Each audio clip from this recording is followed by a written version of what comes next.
వేముల గ్రామంలో రేఖా charitable foundation ఆధ్వర్యంలో నిర్మించబడ్డటువంటి ఈ పీర్లకొట్టం సావడి ఇనాగ్రేషన్ అనేది జరిగింది. గత ఏప్రిల్ నెలలో 7వ తారీఖున మన ఉమ్మడి నల్గొండ జిల్లా అభివృద్ధి ప్రదాత శ్రీ కోమటిరెడ్డి వెంకటరెడ్డి గారు మంత్రివర్యులు గతంలో మన గ్రామానికి విచ్చేసినప్పుడు ఈ ఈ పీర్లకొట్టం అనేది అప్పుడు శిథిలావస్థలో ఉన్నది చూసి మేము దీన్ని మంచిగా నిర్మించాలని అనుకున్నాము.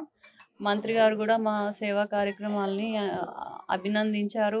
వారు వెన్నుదట్టి ప్రోత్సహించారు కాబట్టి వారిచ్చిన స్ఫూర్తితోనే ధైర్యంగా మేము అనేక రకాలైన సేవా కార్యక్రమాలని ఈ మధ్య చేపట్టడం జరిగింది. ఉన్న ఊరు కన్న తల్లి కాబట్టి మా ఊరికి ఉడతా భక్తిగా నాకు భగవంతుడు ఇచ్చిన దాంట్లోంచి కొంచెం నేను ఈ సోషల్ సర్వీస్ చేస్తున్నాను.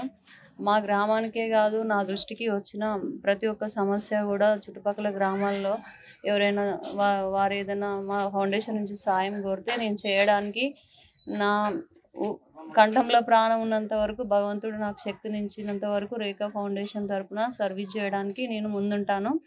ఈరోజు ఈ పీర్లకొట్టము ఇనాగ్రేషన్కి విచ్చేసినటువంటి మండల పార్టీ కాంగ్రెస్ నాయకులు, జిల్లా ఉపాధ్యక్షుడు యోగానందచారి గారు, మండల పార్టీ అధ్యక్షుడు సత్యం గారు, యూత్ కాంగ్రెస్ ప్రెసిడెంట్, ఇంకా మండల బ్లాక్ కాంగ్రెస్ అధ్యక్షుడు రాజేందర్ రెడ్డి గారు, వీళ్ళందరూ కాంగ్రెస్ పార్టీ పరంగానే కాకుండా సేవా కార్యక్రమాల్లో పాల్పంచుకొని ఈ కార్యక్రమాన్ని విజయవంతం చేసినందుకు ప్రతి ఒక్కరికి కూడా నేను పేరు పేరున ధన్యవాదాలు తెలియజేసుకుంటున్నాను.